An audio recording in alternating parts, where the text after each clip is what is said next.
From his office, software entrepreneur Victor Liu has a view of the Saigon airport, a daily reminder of how he escaped from his native country at the end of the Vietnam War. They have two active runway, okay? And you see next to those hangars, there's a taxiway. I took up from that taxiway. On April 28, 1975, 23-year-old Liu was in the scramble to evacuate on the last remaining American military aircraft hours before North Vietnamese soldiers took the city and unified a divided nation into the Socialist Republic of Vietnam. So the pilot had to zigzag and to take off. Like tens of thousands of Vietnamese loyal to the American-backed South who fled after the war ended, Victor Liu became a refugee in America. He never dreamed he'd be back so soon, he says, but the Soviet Union collapsed and the Internet began shrinking the world. The third thing is Vietnam opened up and joined the WTO. Vietnam's entry into the World Trade Organization in 2007 capped a 15-year transition from a Soviet-style socialized economy. It sparked robust growth, over 7% for several years, until the global recession in 2009. Liu got a 6-year tax break from the Vietnamese government to move some of his California-based business here. He found a wealth of capable, educated workers who adapted quickly to a capitalist global system. They are very quick learner, and they have a lot of this PhD that went to Russia and studied and came back with a very high degree in math, artificial intelligence, and these are the people that end up in our company. One floor down from Liu's office, in another Vietnamese-American-owned firm, 100 video game artists and engineers program games that will soon show up on American and European store shelves. The workers are a post-war generation. Most of our people here, that the average age was born after 1975, have no idea about the conflict. Those who do have an idea about the conflict, the victorious communist-led government used to brand people who left as traitors. But today, those who return are welcomed back, many as investors. Andrew Lam was 11 when he left with his family in 1975. He's now a San Francisco-based journalist and author of a book on the overseas Vietnamese experience. The people who belong to so-called the losing side are connected internationally. You know, uncle will send money home and the son will start a little shop. If he's good, it might turn into a chain, especially when Vietnam was very impoverished. You know, there's been estimating which, you know, Vietnamese overseas sends back money that was at one point considered about 16% of the GNP. Overseas Vietnamese may be welcomed for their business acumen and American education, but Vietnam remains a tightly controlled society with reminders everywhere that the Communist Party remains all-powerful. Nguyen Qui Duc, from a prominent South Vietnamese family, fled when he was 17. He became a journalist and had come back over the years to report from Vietnam. But when he decided to move here permanently 3 years ago, he discovered what he calls extreme suspicion. I never got a journalist visa. They assume that you must work for a spy agency if you speak English, and because I speak other languages, I've lived overseas in many parts of the world. Nguyen decided to stay on anyway. Like an estimated 3,000 other overseas Vietnamese, he opened a business. Nguyen opened a bar in Hanoi, a venue for music and book readings, a hangout for many Vietnamese Americans. But you were born in the States, right? Benny Tran works here for the Clinton Foundation on HIV issues. His brother, Ben, is a college professor in Tennessee and a frequent visitor. The irony is that we know Vietnam better than our parents.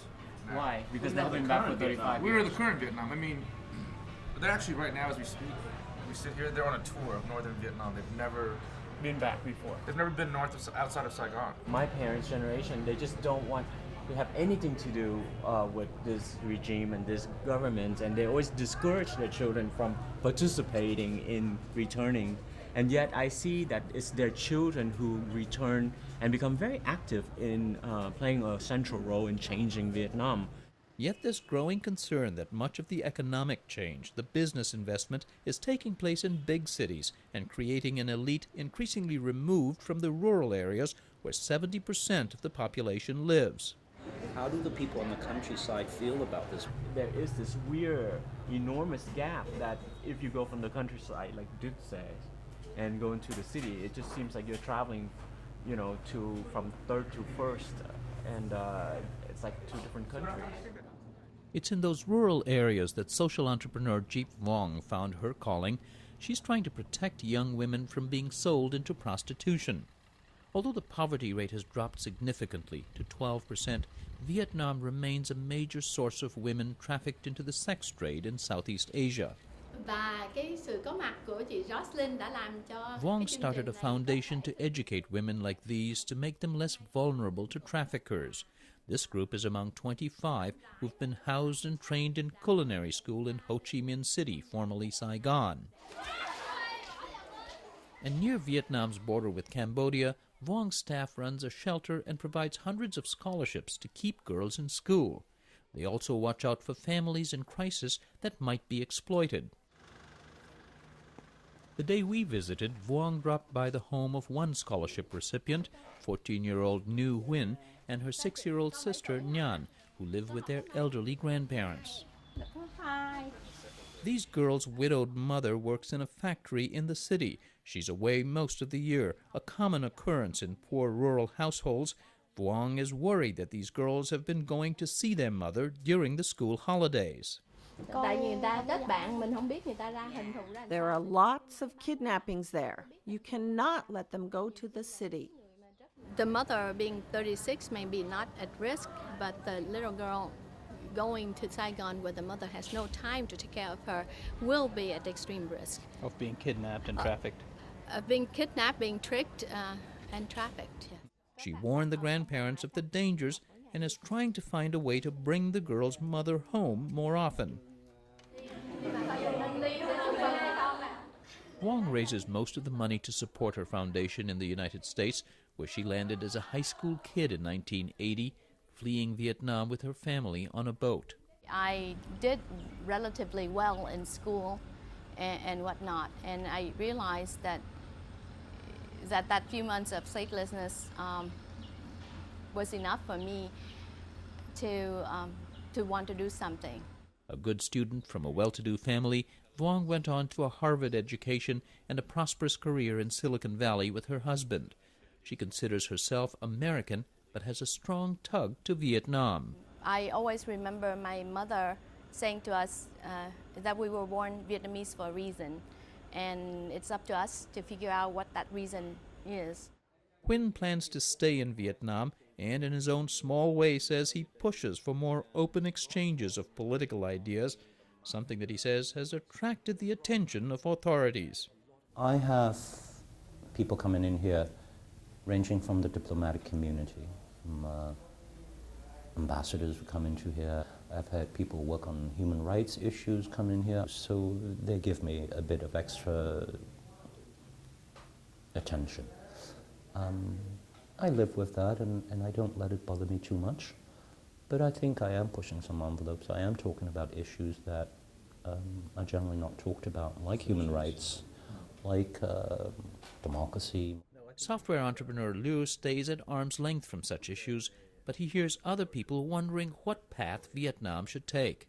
People around here also look at a place like Thailand and say, well, they have democracy. It's a big mess. But that is something that the next generation have to define it.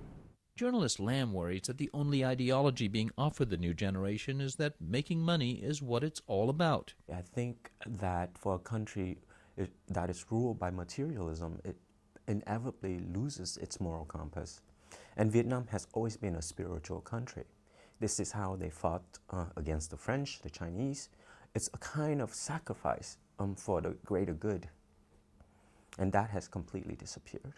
On Vietnam streets, the communist-era slogans continue to praise workers and peasants, signature of the party elders who are in charge, the last generation with ties to the war. But the most prominent, unseen sign says, open for business.